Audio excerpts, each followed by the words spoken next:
এখন আমরা আলোচনা করব নবম দশম শ্রেণীর গুণনীয়ক এবং গুণিতক নিয়ে। দেখো, এই গুণনীয়ক আমাদেরকে প্রথমে এটা জানতে হবে।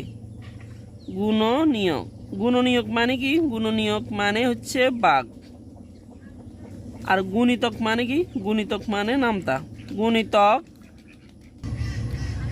গুণিতক মানে নামতা। গুণিতক মানে কি? নামতা মানে গুণ। গুণিতক মানে নামতা অথবা গুণ, এটা মনে রাখতে হবে।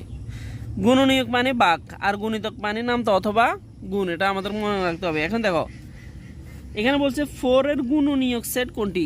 গুণনীয়ক মানে কি বলছি? গুণনীয়ক মানে ভাগ। এখন দেখো 4 এর, আমরা এখানে যদি 4 এটা লিখি, দেখো যে কোনো সংখ্যাকে 1 দ্বারা ভাগ করা যায়। যে কোনো সংখ্যাকে 1 দ্বারা কি করা যায়? ভাগ করা যায়। আবার সংখ্যাটা যদি জোড় হয়, দেখো 4 এটা জোড় না বিজোড়? 4 এটা অবশ্যই জোড়। সংখ্যাটা যদি জোড় হয় তাহলে জোড় সংখ্যাকে অবশ্যই 2 দ্বারা ভাগ করা যায়।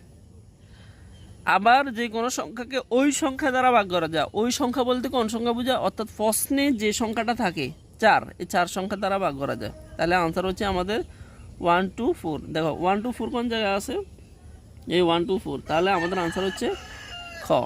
আমি আবারও বলতেছি, দেখো আমাদেরকে এখানে যদি বলে এই 6 এর গুণনীয়ক কত? 6 এর গুণনীয়ক সেট কোনটি? গুণনীয়ক মানে কি? গুণনীয়ক মানে ভাগ। দেখো 6 এর গুণনীয়ক কত? যদি বলে 6 এর গুণনীয়ক কত, তাহলে দেখো প্রথমে একটা সেকেন্ড, দুই পাশে 2টা সেকেন্ড ব্র্যাকেট দিবে। যে কোনো সংখ্যাকে কত দ্বারা ভাগ করা যায়?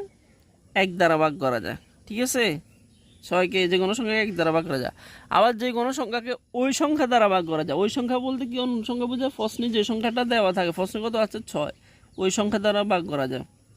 এবার দেখো, তাহলে 1 দিবা প্রথমে, আর ওই সংখ্যা বলতে যেটা ওইটা দিবে একদম লাস্টে। আবার যেহেতু 6 এটা জোট সংখ্যা, এই জোট সংখ্যাকে অবশ্যই কত দ্বারা ভাগ করা যায়? 2 দ্বারা ভাগ করা যায়। 6 এটা যেহেতু জোট সংখ্যা, জোট সংখ্যাকে অবশ্যই কত দ্বারা ভাগ করা যায়? 2 দ্বারা ভাগ করা যায়। আবার 6কে আবার কত দ্বারা ভাগ করা যায়? 3 দ্বারা ভাগ করা যায়। দেখো তাহলে 6 এর গুণনীয়ক কত? যে কোনো সংখ্যাকে 1 দ্বারা ভাগ করা যায়, তাহলে 1 পেলাম। যে কোনো সংখ্যাকে ওই সংখ্যা দ্বারা ভাগ করা যায়। ওই সংখ্যা বলতে কি বোঝা? প্রশ্নে যে সংখ্যা দেওয়া থাকে 6 দেওয়া আছে 6। যেহেতু 6 এটা জোট, জোট থাকলে সবসময় এটাকে কত দ্বারা ভাগ করা যায়? 2 দ্বারা ভাগ করা যায়। আবার 6কে 3 দ্বারাও ভাগ করা যায়।